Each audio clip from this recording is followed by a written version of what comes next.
Bueno, según los datos del observatorio, ¿no?, el año pasado se terminó con cerca de 955.000 denuncias. Esto implicaría, en comparación al 2023, un crecimiento aproximado del 13% del delito, ¿no?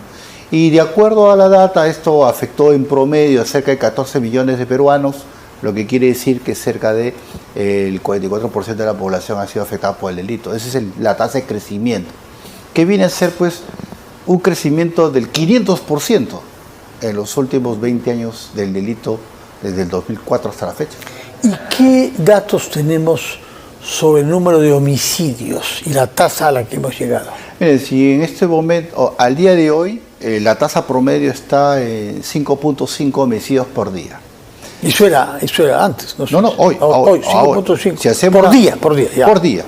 Si hacemos la proyección, quiere decir que este año vamos a tener más de 2.000. Más de 2.000 y tanto, que va a seguir la misma tendencia del 2024. Sube. Que de acuerdo a SINADEF estamos hablando de 2.100 homicidios. ¿Y eso es cuántos homicidios por 100.000 habitantes? Habría que hacer el cálculo, ¿no? Que es la medida que se suele usar, ¿no? Ahora, el tema Estamos empeorando. Estamos empeorando. Y otro dato es que el homicidio viene acompañado, mientras que antes el homicidio era más o menos el 30, el 40% a través de lo que era arma de fuego, hoy está en el 80%. ¿Y arma de fuego? De arma de fuego, ¿no? ¿En vez de qué? ¿Qué cosa, cuáles eran los medios mayoritarios antes? Arma blanca. Arma blanca. ¿Por qué estas cifras que usted da con esa naturalidad y con la base que usted refiere no las ve el ministro del Interior, señor Santibáñez? Bueno, no creo que no las vea porque son data de la policía, en un caso que es el observatorio. Estamos mejorando, y por otro lado, acá hemos discutido que la interpretación de las estadísticas hay que hacerla de manera global. Cuando nosotros solamente nos comentamos una estadística, estamos dando un enfoque errado, parcial, ¿no? Puede decirse que hay cantidad de denuncias que bajan por un lado, pero, por ejemplo, el último dato cierto, que es el informe del INEI en materia de seguridad ciudadana al mes de octubre del año pasado, ¿qué nos decía? Que otra tasa que está subiendo es la no denuncia. Entonces, cuando la gente está harta y desconfiada de que eso sirve para algo. Cuando sube la no denuncia, se explica pues que baje la tasa de denuncia de ciertos delitos, porque no quiere decir que haya una acción eficiente del Estado, sino que la gente ya no confía en la acción del Estado y por el contrario está pagando la extorsión, está pagando el culpo, está dejando de denunciar. Históricamente la tasa de no denuncia siempre se ha ubicado entre el 83 y el 85%, ¿no? Lo que quiere decir, ¿no?, como le decía, en función a la data que tenemos, que el 44% de la población realmente está afectada. Terrible. ¿Y cómo reaccionó usted cuando vio el video en que un sicario desde un auto en marcha dispara y mata a un conductor de taxi que tuvo la mala suerte de ponerse junto a él? Consternado. Además gritando, ¿no? No, claro. Es decir, dejó constancia de su voz y de su actitud. Esto te pasa y le va a pasar a todos los conductores que no quieren pagar. Lo que pasa es que, y lo comentábamos días anteriores en la tribuna académica, ¿no? Estamos pasando de la cultura del crimen organizado dirigido al tema de la corrupción, ¿no? Estamos pasando a la cultura del crimen organizado dirigido al crimen por encargo.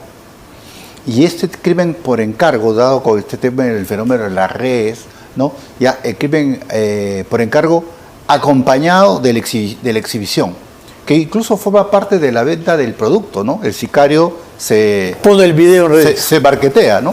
Entonces, ¿eso qué es lo que nos habla? Pues obviamente nos habla del debilitamiento completo de la estructura del Estado, de la sociedad para enfrentar el delito. ¿Por qué es que se ha producido este debilitamiento de la estructura del Estado? Siempre lo discutimos por 5 grandes cosas, ¿no? En primer lugar, la crisis económica, que como se ataca siempre los niveles más bajos y lleva a población a la delincuencia. En segundo lugar, por el crecimiento de los mercados ilegales, ante la captación ante el crecimiento de la minería ilegal, el narcotráfico, el tráfico de personas, la tala. Entonces, en tercer lugar, la corrupción. En cuarto lugar, la ineficiencia del Estado. Y finalmente, que es quizás lo más grave de todo, es la impunidad. Es la ineficiencia del sistema de justicia para poder enfrentar el delito. Y ahí están todos los actores. desde la Policía Nacional hasta el INPE, ¿no? Entonces, responsabilidades compartidas de muchas entidades y todo sobre un eje que se llama política pública y liderazgo para implementar la política pública. Y eso no hay, liderazgo no hay. Ahora, respecto de la política pública de lucha por la seguridad, ¿qué es lo que se está haciendo mal de esta política pública específica? Lo que pasa es que lo que se está haciendo mal es lo que hemos discutido anteriormente.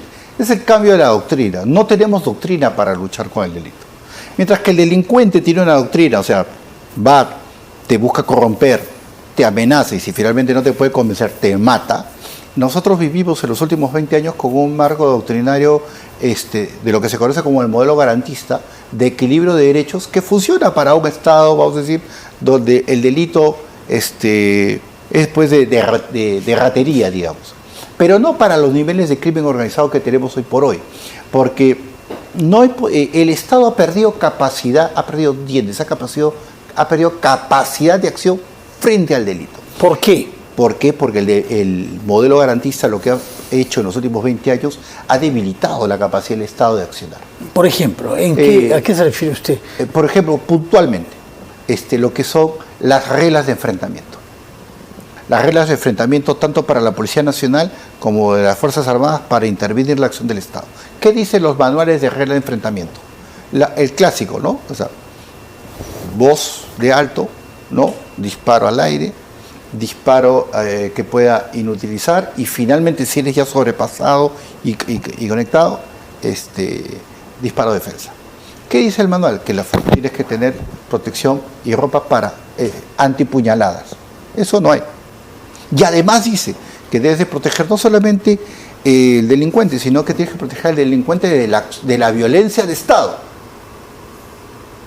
Entonces, tenemos, vamos a decir, una desviación en cuanto al modelo de cómo se enfrenta el delito. No podemos enfrentar el delito, pretender enfrentarlo con el garrote en una mano y con la pluma en la otra. Pero ha habido un desborde en los últimos años, ¿no? Ha habido desborde. Después del COVID, que no parece tener mucho que ver con lo que usted señala, porque esa actitud garantista en todo caso data desde el principio del siglo. No, el tema garantista data del 2004 de la aprobación del nuevo Código Procesal Penal y de la introducción de la figura de la Fiscalía en el modelo de investigación criminal. O sea, ¿qué pasa? Hay un viejo debate, ¿no? Los últimos 20 años, y es más, la Fiscalía ha impuesto una demanda de inconstitucionalidad contra la norma que le otorga la investigación criminal a la policía. Sí, sí, porque la Constitución parece ser algo diferente, ¿no? Pero que la Fiscalía dirige desde el inicio. Ya, pero eso no es correcto. Pero eso no es de los últimos 20 años, eso no data del nuevo código, eso data de la Constitución del 93. No es así. Y le explico porque no es para nada que es así.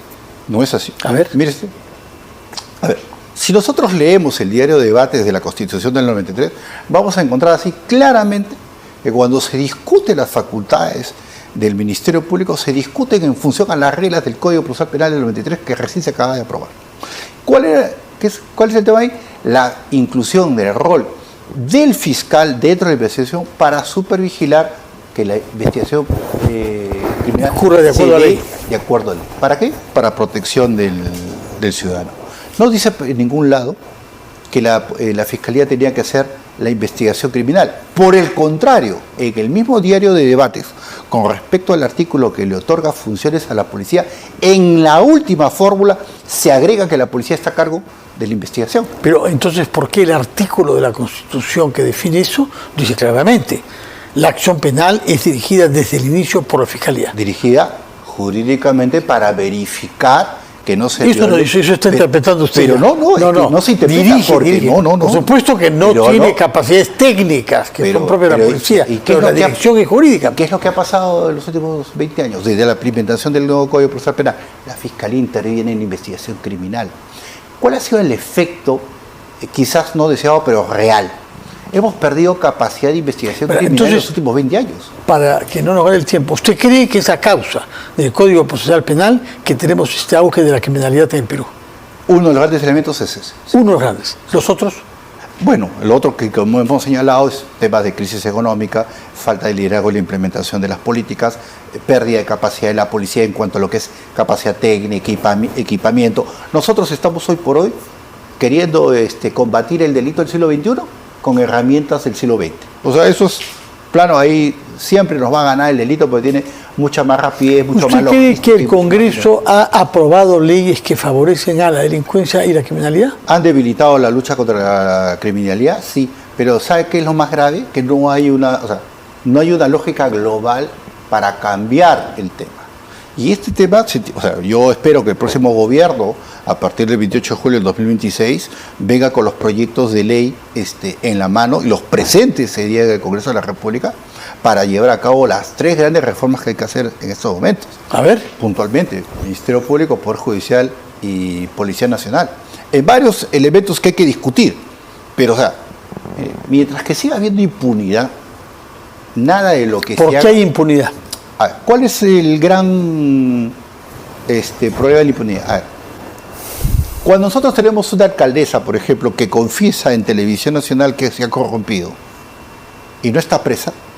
Pero ha estado presa, Ya, ¿no? pero, salió por razones de edad y de COVID. Pero eso es impunidad. Bueno, pues. sí. Cuando tenemos juicios, por ejemplo, como los de Odebrecht, donde todo el mundo discute y sabe que ha habido un robo muy similar al de Echenique en el siglo XIX con el tema de la consolidación de la deuda de la guerra de independencia, y no hay nadie preso. Eso No, si hay presos y condenados, sí.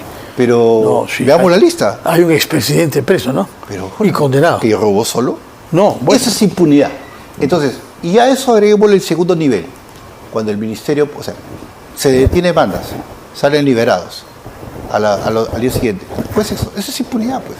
Y la impunidad tiene un efecto perverso. Bueno. Que fortalece Por supuesto. la moral de la Y delincuencia. que minimiza la moral de la policía y del Estado. Así es. Señor Luis Herrera, muchas gracias. No, gracias a usted. Por hablar claro y por hablar de una manera severa y crítica, le agradecemos. Y ya nos veremos para seguir analizando lo Claro que que pasa sí. y alentando a que se tomen decisiones que vayan en el buen sentido. No parece el caso por ahora. Muchas gracias por Gracias su a presencia, usted. Luis Herrera, experto en seguridad ciudadana y ex jefe de gabinete de asesores del Ministerio del Interior.